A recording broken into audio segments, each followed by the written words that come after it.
Tzipi Livni, the bloodiest day in Israel's history. We don't still know the final tally. 900 dead is what we have lately just heard. Could you ever imagine this happening? No, this is a nightmare that turned into our reality. And just listening, looking at the picture, it's heartbreaking. And I cannot take these pictures out of my brain and heart. And this is something that happened to us. And the day after, now the focus is how can we fight against Hamas and change the realities on the ground in south part of Israel. But yet, I think that it will take us time to absorb the magnitude of the horrors. Tzipi Livni, you've been around a long time in many different government positions and through previous conflicts. As you heard, this is not a previous conflict. There's nothing similar, according to the Israeli government and military. This is a different page. How did one of the world's most sophisticated militaries, most powerful armies in the world, most sophisticated intelligence agents, as far as we all know, how did this happen? And the reason I'm asking is, how is this same military and intelligence going to do what you all say has to happen now? And that is end this story. First, Hamas defined that this is a new page. I mean, we had rounds of, they targeted the Israelis and they acted in terror.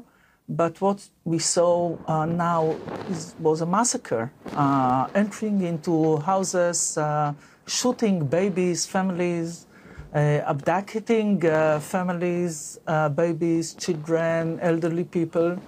This is something that we cannot act like we used to do in the past in different rounds against terror. And therefore, this was their decision to do so, and we have no other alternative. And my question really was, Tzipi, how did you get caught? You must have been thinking, and I know everybody wants to say that this is something we have to investigate and have an after review. Of course. But how did your system get so duped, so caught off guard? I don't have the answers. Yeah. For sure, there will be inquiries the day after. Mm-hmm. But now we are all focused that Hamas will pay the ultimate price, and later we'll have all the inquiries possible to be better next time. Hopefully that we'll not face another round like this. So you've heard, again, we've had the IDF spokesman on. I want to ask you an important question, because many hostages have been taken, children, women, elderly. We understand even people who are Holocaust survivors, just they've been yanked out of their homes and taken into Gaza, and they are being held. Yeah. And I'm going to just read something to you because I need to put this to you. Let me just get this. Basically, Hamas has said that they would execute civilian hostages if the attacks in Gaza continue without warning. What kind of a position does that put your nation in? The situation is difficult, and this is clear. But now it's time that Hamas will pay the ultimate price. The role of the international community now is very important. I know that Hamas truly don't care about the international community as such, but they do care about Qatar, about other countries that support them with money, about Egypt, and I think that the first mission and role is to force them to release the abducted people that they are holding. Don't threaten Israel anymore because there are things that we need to do for the sake of Israelis in the future, for their life and security.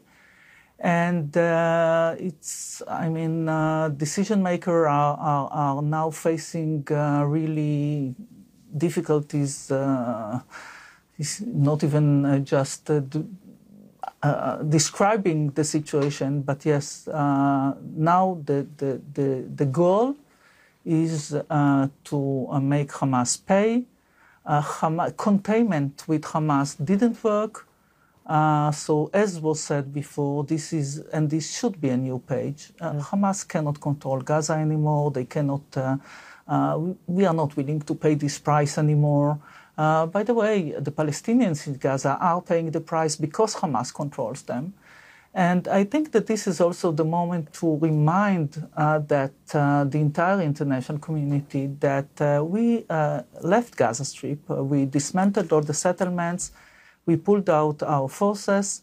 We were talking about greenhouses, and we got the green flag of Hamas and terror and Islamist group that are not recognizing the right of Israel to exist. And for those listening to us, and I know that there are some that now are under the shock of these horrific pictures, but later will say, but maybe they are freedom fighters. No, they are not.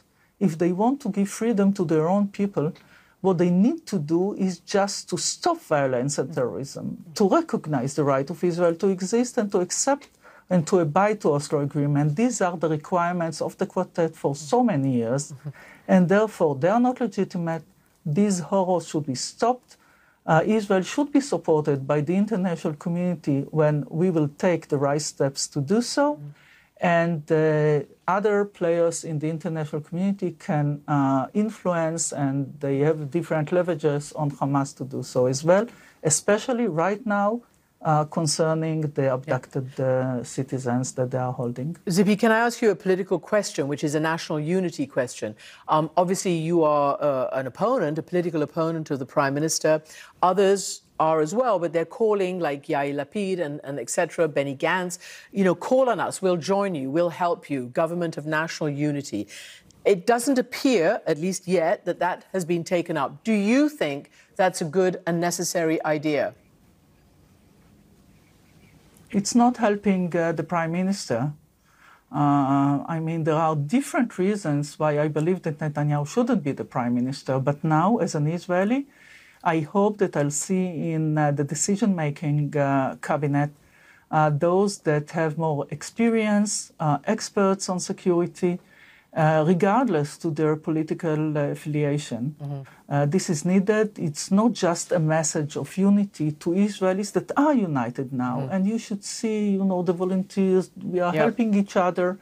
And I would like to see these days in the security cabinet those that can help getting the right decision. The day after, I said that now Hamas needs to pay the ultimate price, and later there are political prices that will be demanded.